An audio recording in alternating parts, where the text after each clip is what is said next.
샬롬. 한 주 동안 평안하게 잘 지내셨습니까? 저희 다니엘서를 통해 보는 중간사 두 번째 시간입니다. 지난주 한 주 동안 이 다니엘서를 통해서 보는 중간사에 대한 이야기들을 함께 보시면서 혹시 제가 말씀드렸던 것처럼 다니엘서를 한번 처음부터 끝까지 읽어보신 분들이 계실까요? 이 다니엘서는요, 우리에게 주는 유익이 참 많습니다. 그 어떤 것보다 역사에 대한 이야기, 특별히 하나님께서 계시로 주시고 환상으로 주셨던 이야기들이 어떻게 담겨 있는지를 우리가 계속해서 볼 수가 있습니다. 그래서 당부드리고 부탁드리고 싶은 것은 혹시라도 안 읽어보셨다면 이번 주라도 반드시 1장부터 12장까지 천천히 한 번씩 읽어보시면 어떨까 싶습니다. 본격적인 강의에 들어가기에 앞서 제가 기도하고 강의 시작하도록 하겠습니다. 전능하신 하나님, 오늘도 저희를 주의 말씀 앞으로 초청해 주셔서 감사드립니다. 우리는 하나님께 나아갈 수 있는 존재들이 아님에도 불구하고 우리를 향하신 그 강권적인 사랑으로 말미암아 예수 그리스도를 보내시고 주 예수 그리스도의 보혈로 말미암아 성소에 들어갈 담력을 얻게 하여 주님에 감사드립니다. 주님, 오늘도 저희가 다니엘서 앞에 섭니다. 이 다니엘을 통해서 하나님께서 주시고자 하셨던 메시지를 우리가 함께 보고 함께 공부할 때에 하늘의 지혜를 더하여 주셔서 그때 품으셨던 주의 마음을 우리가 깨닫게 하시며 그때 품었던 다니엘의 그 겸손함과 또 하나님 앞에 나아가는 그 태도를 우리가 또한 배울 수 있도록 도와주시옵소서. 함께 하실 줄 믿고 감사드리며 사랑하는 우리 구주 예수 그리스도의 이름으로 기도드립니다. 아멘. 다니엘서는 우리에게 계속해서 좋은 메시지를 주고 있지만 사실은 좋기만 한 책은 아닙니다. 그리고 이것이 우리에게 어떤 유익을 줄 수 있는가라고 하는 것을 우리가 면밀히 살펴본다면 그 안에서 정말 겸손할 수밖에 없음을 깨닫게 돼요.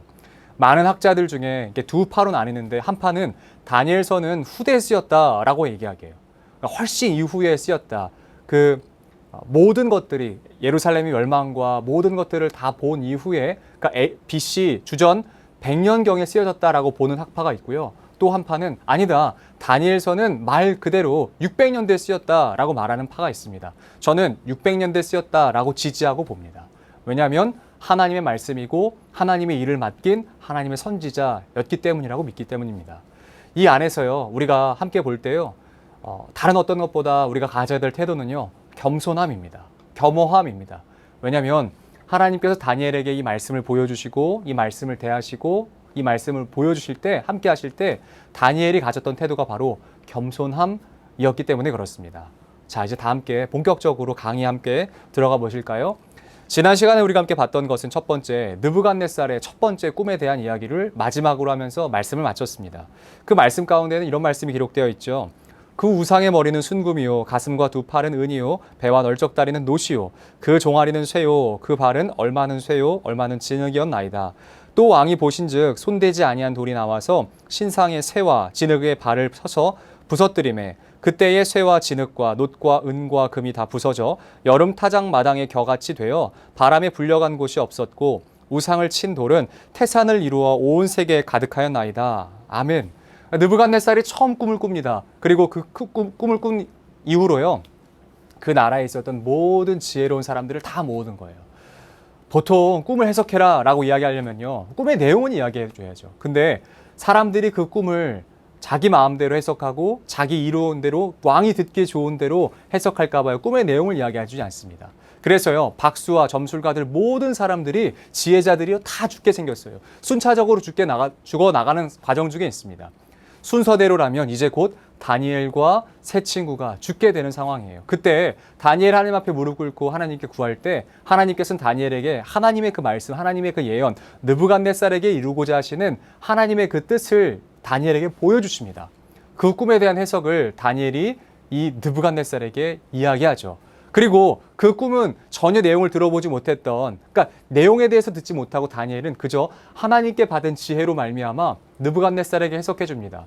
이 꿈이 갖고 있는 그 금신상에 대한 환상은요, 그 기적은요, 참 놀랍습니다. 왜냐하면 그 안에서 이야기하고 있는 부분별로 나라를 상징하기 때문에 그렇습니다. 함께 보실까요? 첫 번째, 그 머리의 역할을 하는 순금은 바로 지금 느부갓네살의 그 나라 바벨론을 상징합니다. 두 번째는요, 은으로 이루어진 그 가슴이었는데요, 그 부분은 페르시아를 의미합니다. 세 번째, 쇠는 헬라입니다. 네 번째, 쇠와 진흙이 섞여 있다라고 하는 것은 로마를 상징하는데요. 거기 안에서 쇠가 섞여 있는 것은 로마의 기틀이 바로 그리스, 헬라의 그 정치, 철학이 기틀이었기 때문에 그렇습니다. 그런데 뜨인 돌 하나가 갑자기 일어납니다. 손대지 아니한 어떤 한 돌이 딱 일어나서요. 그 돌이 이 신상을 팍 부수는 거예요. 그러자 그 신상이 무너지고 그 돌은 태산을 이루었다라고 하는 것이 바로 그 환상이었습니다. 그 꿈의 내용이었습니다. 그 뜨인 돌, 마지막 뜨인 돌은 바로 예수 그리스도를 상징합니다. 그런데 성도 여러분, 여기서 보실 때요, 첫 번째 순금으로부터 쇠와 진흙, 그 로마에게까지 이를 때요, 어떤 한 특징이 있어요. 그것은 무엇이냐면 순금에서 쇠와 진흙으로 내려갈 때요, 강하기는 더 강해집니다. 순금보다 훨씬 더 강해집니다. 점점 더 그 강도가 강해집니다. 그런데 문제는 뭔지 아세요? 가치는 없어지는 것이에요. 순금이 가장 가치 있고요. 은이 그 다음이고요. 쇠가 그 다음이고요. 진흙은 그 다음이죠. 그러니까 강하기로는 점점 강해지지만 가치는 점점점 없어집니다. 그런 것을 우리가 함께 볼 수 있죠. 이게 바로 느부갓네살이 처음 꾼 꿈에 대한 내용이었고요. 그 꿈을 다니엘이 해석해 줍니다. 그러자 어떤 일이 벌어지는지 아시겠지요? 다니엘을 느부갓네살이 세우고 올립니다. 그런데 여기 안에서 풀 수 있는 열쇠와 같은 한 문장은 다니엘서 1장 8절입니다. 여러분 반드시 이 본문을 여러분들 성경책이 펴셔서 밑줄 그으시고 한번 해석해 보시고 함께 보십시오. 이 1장 8절 때문에 하나님께서는 다니엘을 높이기로 결정하신 것이에요. 꿈을 해석했기 때문이 아니라요. 다니엘이 이것을 했기 때문입니다. 찾아서 보시고요. 함께 이 안에서의 하나님의 마음을 누리시면 좋을 것 같습니다. 자, 다음으로 넘어갈까요? 사실은 이것을 말씀을 드릴까 말까 하다가요. 이 풀무불에 대한 이야기들을 여러분들에게 설명을 해드리고 넘어갔으면 좋겠다라고 해서 잠깐 좀 시간은 좀 걸리겠지만 설명을 해드리려고 합니다.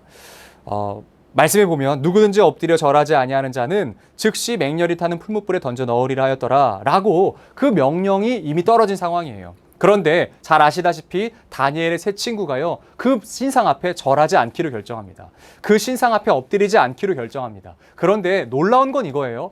그렇게 하지 않았을 때에 풀무불에 던진대요. 풀무불에 던져서 그 사람을 벌하겠다라고 이야기합니다. 이것은 당시의 일반적인 형벌이 아닙니다.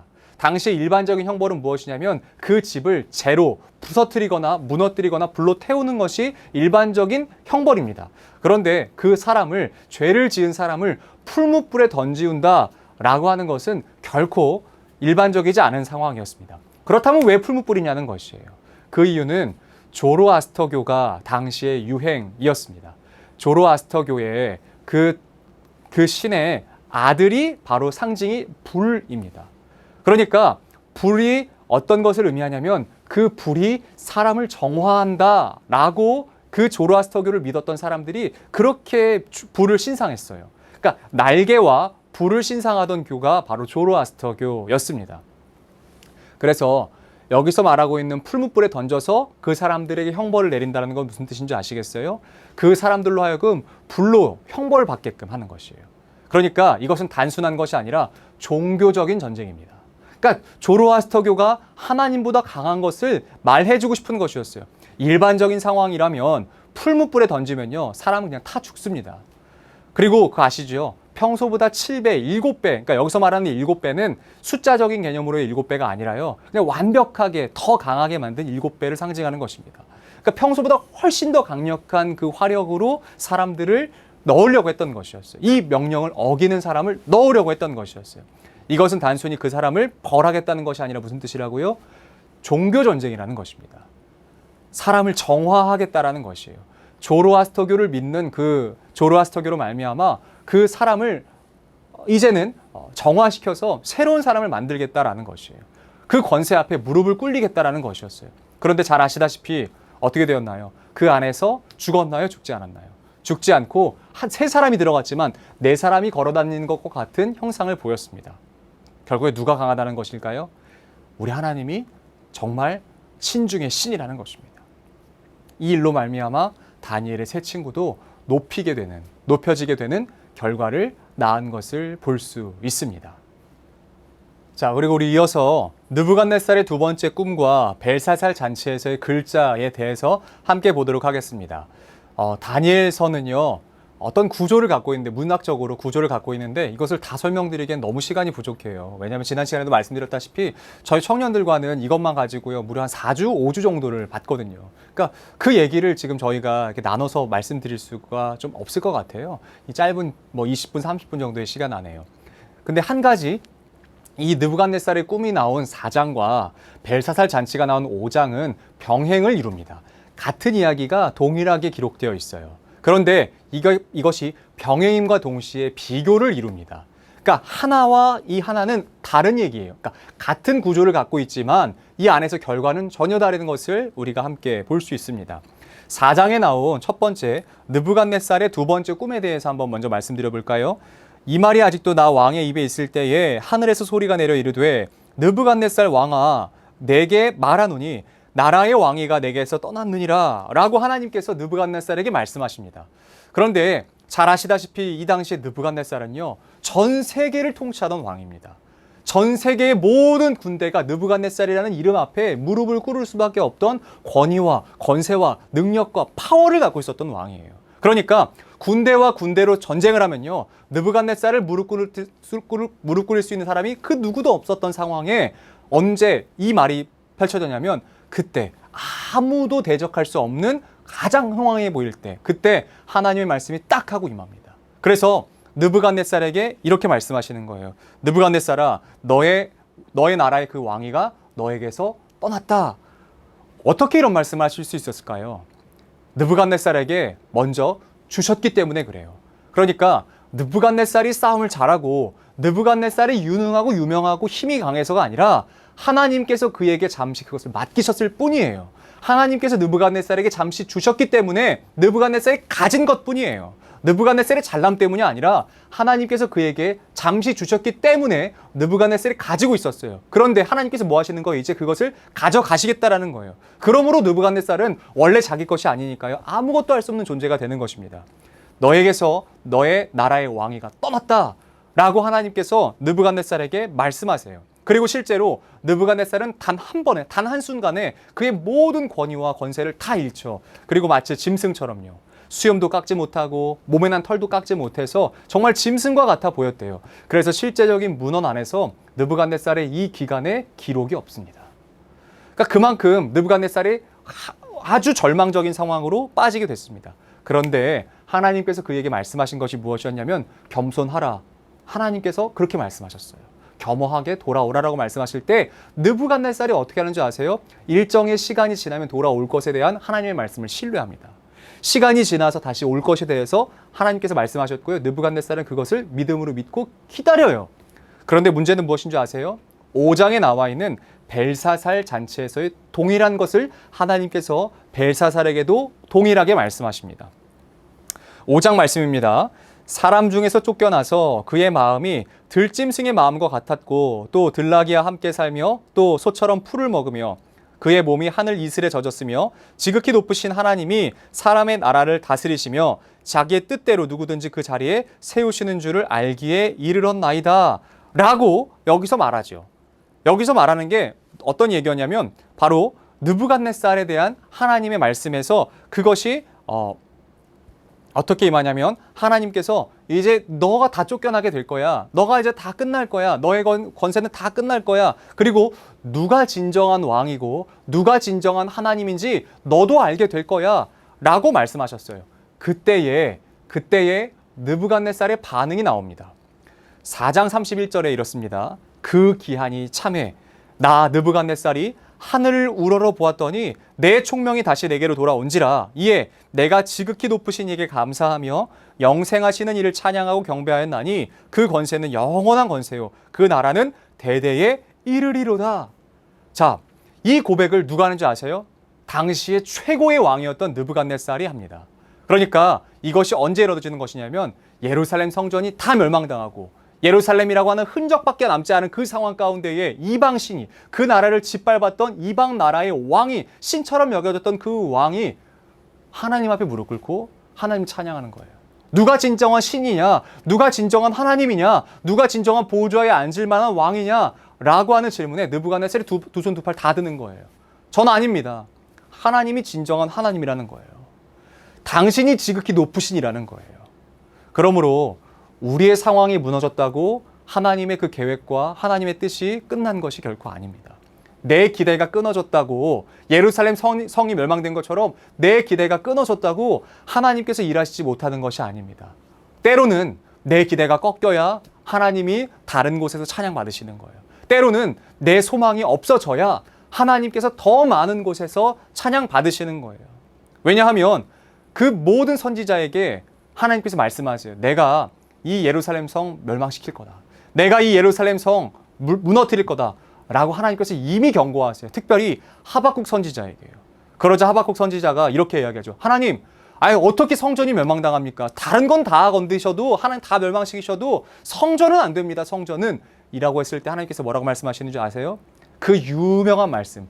물이 바다를 덮음같이 여호와의 영광을 인정하는 것이 온 세상에 가득할 것이다. 이게 바로 그 증거입니다.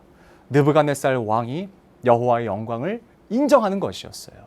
자, 이어지는 장면은 벨사살이 그 얘기를 했을 때 벨사살의 반응도 나와요. 5장 29절에요.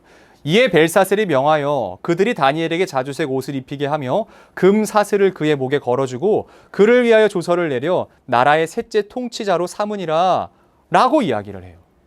왜 그랬을까요? 벨사살에게요, 하나님의 말씀이 임합니다. 메네메네 데겔 우바르신이라고 하는 하나님의 말씀이 임해요. 동일하게 느부갓네살에게 경고했던 것처럼 벨사살에게도 경고합니다. 왜요? 기회를 주시는 거예요. 어떤 기회냐면 겸손하게 돌아와서 하나님의 영광을 인정할 기회예요. 그런데 느부갓네살은 하나님의 영광을 찬양합니다. 그래서 인정받았다면 벨사살은요, 하나님의 그 영광을 전혀 찬양하지 않아요. 다니엘이 그에게 이야기하죠. 당신은 너무 교만했습니다. 당신은 하나님의 영광을 인정하지 않았습니다. 당신의 아버지처럼, 당신의 조상처럼 하나님의 영광을 인정하지 않았습니다. 그리고 오히려 당신이 높아져서 하나님의 말씀을 어겼습니다.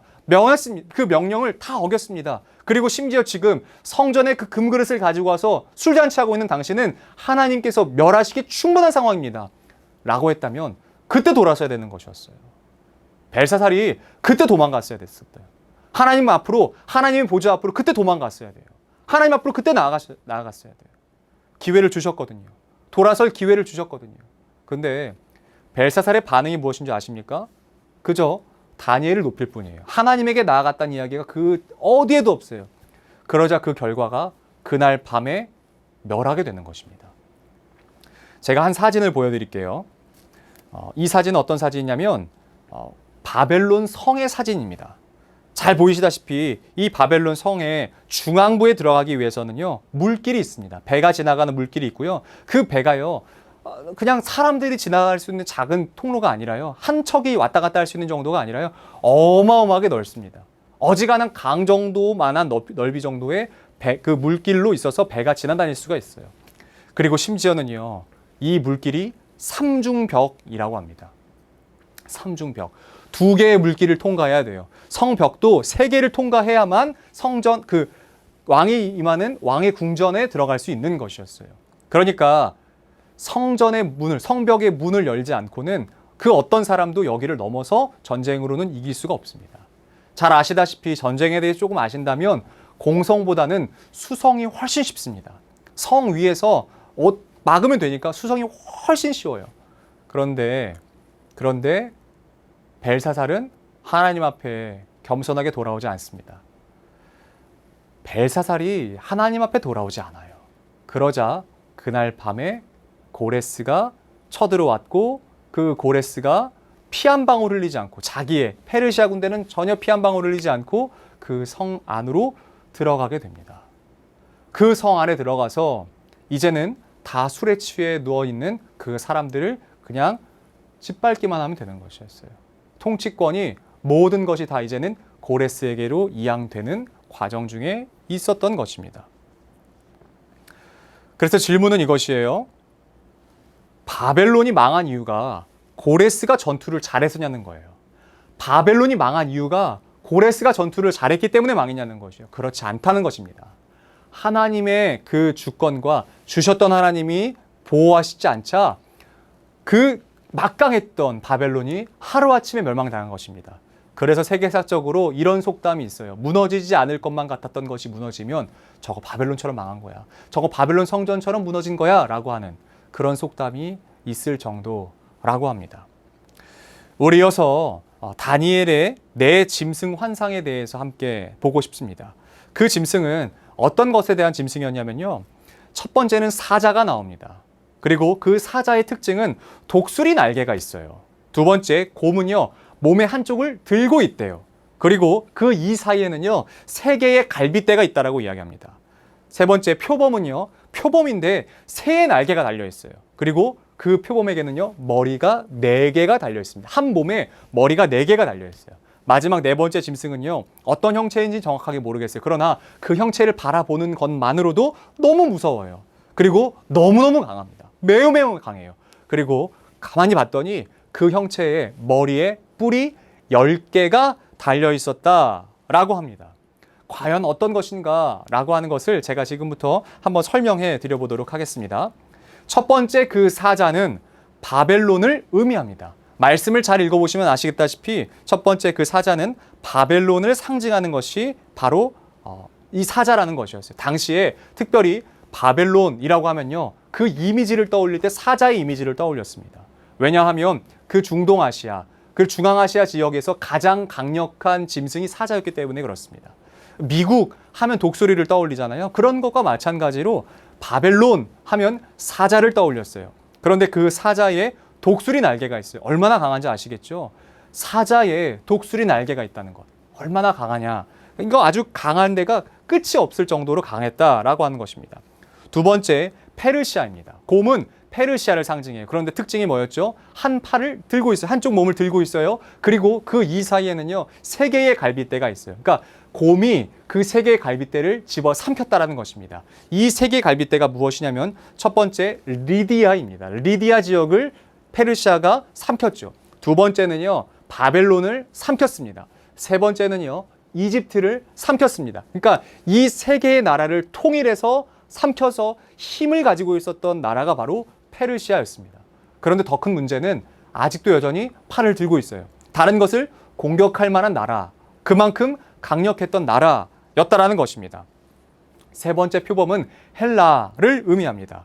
그 표범이요, 어떻게 되는 줄 아시죠? 새의 날개를 가지고 있고요, 4개의 머리를 갖고 있습니다. 4개의 머리. 이 4개의 머리를 갖고 있는 이 짐승이 얼마나 강력한 짐승이었냐면 머리가 4개예요. 이거는 뭐 감당이 불가능할 정도로 강력했겠죠. 하나만 돼도 무서운데요, 두려운데요. 머리가 4개 달린 표범이었다라고 합니다. 이 머리가 4개에 대한 이야기는 제가 잠시 뒤에 다시 한번 설명해 드리도록 하겠습니다. 네 번째는 잘 아시다시피 로마입니다. 네 번째 짐승은요, 무섭고 두렵고 떨릴 만큼 너무나 강력한 그 짐승은 바로 로마를 상징한다라고 할 수 있습니다. 이어서 다니엘의 순양과 순염소 환상을 보시면서 전에 앞서 봤던 네 짐승 환상과 좀 연결해서 정리를 좀 해드려 볼게요. 첫 번째, 순양에 대한 환상을 봅니다. 근데 그 순양이요, 큰 두 뿔을 가지고 있었어요. 그런데 이 순양이 동과 서와 남과 북으로 공격을 해요. 여기저기를 다 공격해요. 그런데 그 어디도 그 순양의 공격을 감당할 만한 힘이 있는 나라가 아무 데도 없다라고 이야기합니다.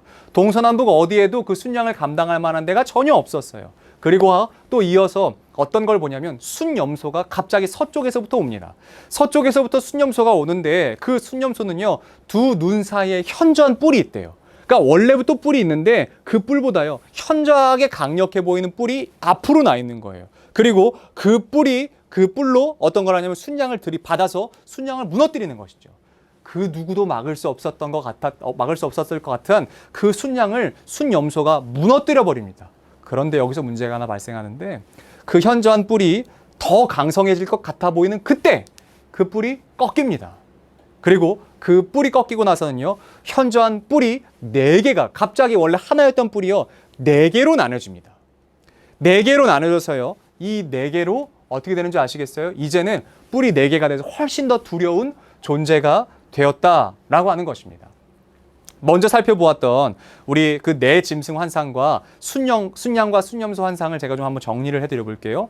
순양과 순염소라고 하는 것은요, 무엇이냐면 순양은 잘 아시다시피 바벨론을 의미합니다. 그리고 바벨론과 바벨론을 집어삼켰던 페르시아를 의미합니다.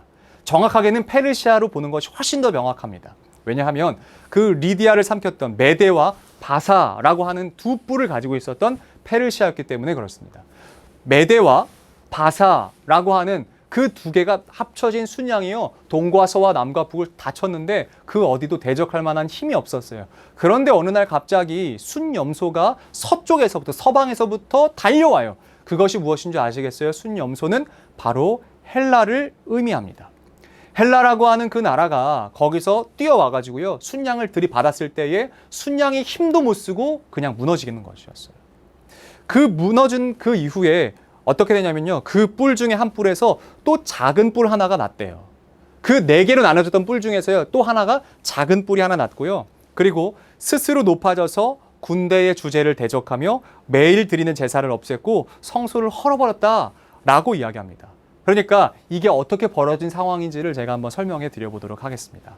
자, 그 이전에 내 짐승 환상에서 보셨던 것, 아까 제가 다시 한번 정리해 드릴게요 라고 말씀드렸던 것을 조금 이제 짚어드리고 넘어가 볼까요? 내 짐승의 환상 중에 첫 번째는 바벨론이라고 말씀드렸고, 두 번째는 페르시아였습니다. 세 번째는 표범 헬라였는데요. 이것을 한번 잘 보시죠. 헬라가 머리가 4개 달려있대요. 머리가 4개 달려있는 그 헬라가 왜 4개였냐면요, 원래 주전 333년에 그 알렉산더 대왕이요, 정복 전쟁을 서쪽에서부터 동쪽 인도 지역까지 펼쳐갑니다. 그런데 10년 만에 그 그리스에서 인도까지 10년 만에 정복을 해요. 이건 어마어마한 겁니다, 여러분. 지금처럼 탱크가 있는 것도 전투기가 있는 것도 아닌 순전히 걸어가거나 아니면 기병을 끌고 가거나 아니면 마병을 끌고 가야 되는 상황 가운데에서 10년 만에 이만큼을 통치할 수 있게끔 나라가 커진 것은 아주 어마어마한 상황이었습니다. 그런데 문제는 알렉산더 대왕이 돌아오다가 10년 만에 젊은 나이에 33살의 나이에 요절을 하고 죽습니다. 그리고 나서는요, 이게 다 이렇게 왕이 없으니까 계속 이제 분쟁이 나는 거예요. 여기저기 계속 싸우는 거예요. 그러다가 4개의 그 지역으로 나뉘어지기로 결정합니다. 그래서 머리가 4개였다라는 거예요. 머리가 4개로 나눠진 것이 바로 헬라라는 것이었어요. 아까 말씀드렸던 것처럼요, 그 순염소에서 뿔이 하나가 있었는데 그 뿔이 꺾였다고요. 그 큰 뿔은 누구였냐면, 현저한 뿔은 알렉산더 대왕을 상징합니다. 그런데 그 뿔이 꺾이고요, 그 뿔이 꺾인 자리에 뿔이 4개가 납니다. 4개가 나서요, 이제는 그 현저한 뿔보다 더 강력해 보이는 그 뿔을 가진 순염소가 보여질 때였습니다. 그런데 문제는 그 뿔 중에 하나에서 또 작은 뿔이 하나가 났대요. 작은 뿔이 하나가 나서요, 그 뿔의 특징은 스스로 높아집니다. 군대의 주제를 대적했고요, 매일 드리는 제사를 없앴고요, 성소를 헐어버렸습니다. 성소를 헐어버렸어요. 그리고 2300 주야가 지난 후에 그 성전이 정결하게 됐다라고 이야기합니다. 여기서 나오는 이야기를 한번 제가 설명해 드려볼게요. 그 작은 뿔이 무엇이냐면, 여러분 너무나 잘 아시는 혹시 북방왕, 남방왕 그 이야기 아십니까? 셀루키드 왕조. 그 나라 안에서요, 한 어떤 왕이 일어났어요. 그 왕의 이름은 안티오쿠스 4세입니다. 그런데 안티오쿠스 4세가 어떤 일을 펼쳤냐면요, 이제 이집트까지 내려와가지고 헬라를 치고 싶은데, 그 그리스를 치고 싶은데, 로마를 치고 싶은데 방법이 없는 거예요. 왜냐하면 안티오쿠스 3세, 그러니까 안티오쿠스 4세의 아버지가 전쟁을 벌였다가 로마에게 아주 대패를 했습니다. 흔적도 없을 정도로 대패하고, 로마가 갖고 있었던 당시에 그 전쟁은 어떤 것이었냐면, 자기가 승리했다면 그 패전 국가에게 모든 배상금을 다 물리는 거예요. 그러니까 안티오쿠스 4세의 아버지였던 안티오쿠스 3세가 평생 동안 10년이 넘는 시간 동안 조공을 바쳐야 됩니다. 그 물자를 다 바쳐야만 됐어요. 가난의 끝을 달려야 되는 상황 가운데에 여러분 잘 아시다시피 어떤 돈을 벌기에 가장 쉬운 방법, 그러니까 가장 빠른 방법은 전쟁입니다. 다른 나라를 쳐서 그 나라에 있는 것을 가지고 오는 것이 가장 빠른 방법이었어요. 그래서 그 아들 안티오쿠스 4세가 왕이 됐을 때 이집트를 정복하러 갔어요. 이집트까지는 쉽게 내려갔죠. 근데 이집트에서 이제 로마로 가려고 할 때 뭐다, 여기까지야, 더우면 죽어 라고 하는 것이었어요. 그때 문제는 무엇이냐면, 예루살렘에 있었던 한 대제사장이 있는데, 그 대제사장은 안티오쿠스 4세에게 돈을 주고 그 자리를 산 사람이었습니다. 근데 그 사람이 어떤 게 문제였냐면, 제사장은 어느 지파인지 아시죠? 레위 지파만 됩니다. 그런데 레위 지파가 아닌 사람이 대제사장이 됐어요. 그래서 쿠데타를 일으켰고 그 사람을 죽였습니다. 문제는 안티오쿠스 4세가 화가 나서 돌아오고 있는 과정 중에 그 얘기를 들어요. 그래서 그 얘기를 듣자 어떤 걸 하는 줄 아세요? 이스라엘 사람들이, 유대인들이 그렇게 좋아하고 그렇게 지키려 했던 그 성전을 멸망하고 무너뜨리기를 결정합니다. 성소를 헐어버리는 거예요. 그래서 여기 말씀 가운데 기록된 것처럼 매일 드리는 그 상번제를 드리지 못하게 합니다. 아니요, 정확하게는 상번제를 드려. 대신에 너 소, 양, 염소 안 돼. 비둘기도 안 돼. 곡식도 안 돼. 오직 돼지. 완벽하게 저주할 만한 그 상황으로 만들어버린 거예요. 피할 수 없는 어려움. 그걸로 만들어버린 거예요. 그리고 그것이 언제 정결하게 되는 줄 아세요? 2300주야라고 이야기합니다. 이거를 두 가지로 볼 수 있는데 첫 번째는 말 그대로 2301로 볼 수 있습니다. 그렇다면 6년이 되겠죠. 두 번째는 2300번으로 볼 수 있습니다. 이거는 뭐냐면 아침에 일어나는 그러니까 상번제, 주야로 드리는 상번제의 개념으로 본다면 이것은 3년 즈음이 될 것입니다. 주전 167년에 기슬루월에요. 성전을 회파합니다. 그런데 바알샤밈을 세울 때부터 하누카, 그러니까 성전을 다시 보수해서 다시 그것을 되찾을 때까지요. 대략 3년 3개월이라는 것이 그 기간이 지납니다. 여러분, 제가 이것을 말씀드리는 이유는 무엇이냐면 167년이면요. 다니엘이 이 환상을 본 몇 년 뒤인 줄 아시겠어요? 무려 거의 500년 가까운 시간이 흐른 뒤에 일어나는 일이에요. 그러니까 500년 가까운 시간이 있을 그 뒤의 일을 다니엘이 지금 본 겁니다. 헬라가 일어납니다. 그리스가 일어납니다. 로마가 일어납니다. 바벨론이 일어납니다. 페르시아가 일어납니다. 멸망합니다. 다른 것도 멸망합니다. 이것을 다니엘이 본 것이 우연이겠습니까? 다니엘이 이 환상을 본 것이 과연 우연적으로 본 것이었겠습니까? 무려 500년, 길게는 700년 이후의 일까지도 하나님께서 다니엘에게 맡기시고 보여주신 것이었어요. 다니엘의 그 환상, 내짐승 환상과 순양과 순년소 환상은요, 무려 400년, 500년, 거의 600년까지 가까운 이 시간의 뒤에 일어날 일들을 하나님께서 그에게 보여주신 거예요. 그래서 사람들이 아까 처음에 말씀드렸던 것처럼 다니엘이 이거 보고 썼다라고 얘기해요. 두 번째, 아니다. 다니엘은 하나님의 말씀을 듣고 하나님의 환상을 보고 쓴 거다. 여러분, 어디에 더 초점을 두시고 싶으십니까? 물론 상황적으로 봤을 땐 이게 더 근거가 있어 보여요. 나중에 쓴 거야. 근데 하나님은 하나님의 시간 안에서는요, 다 이게 현재이기 때문에 다니엘에게 보여주셨다라고 믿습니다. 그리고 그 보여주신 것을 다니엘이 보고 그 얘기를 그대로 이 성경 안에, 말씀 안에 기록해 놓은 것이겠죠. 자, 오늘 얘기는 여기까지인데요. 그리고 나서 여러분들 다음 주에 함께 모실 때는 이제 다니엘서 안에서 있었던 이 환상들을 또 한번 정리를 하고요. 실제로 이제 중간사 안에서 이 페르시아가 멸망하고 그 이후에 어떻게 일어났는지, 또 헬라가 일어나기 전까지 어떤 일들이 있었는지, 또 헬라가 그 안에서 어떻게 멸망했는지, 이 안에서 그러니까 세계사적으로 역사적인 이야기를 조금 더 한번 심층적으로 다뤄보고자 합니다. 그러므로 저희 한 주간 또 기대하면서 이 시간을 기다리실 때 그냥 기다리지 마시고 다니엘서 1장부터 12장까지의 내용을 한번 보시면서 이 순양이 이런 거였구나, 순염소가 이런 거였구나, 내 짐승이 이런 거였구나 라고 하는 것을 조금 더 정리해 보시면서 다음 주 이 시간에 한번 뵐 수 있으면 좋을 것 같습니다. 자, 고생 많으셨고요. 다음 주에 이 시간에 다시 한번 뵙도록 하겠습니다. 감사합니다.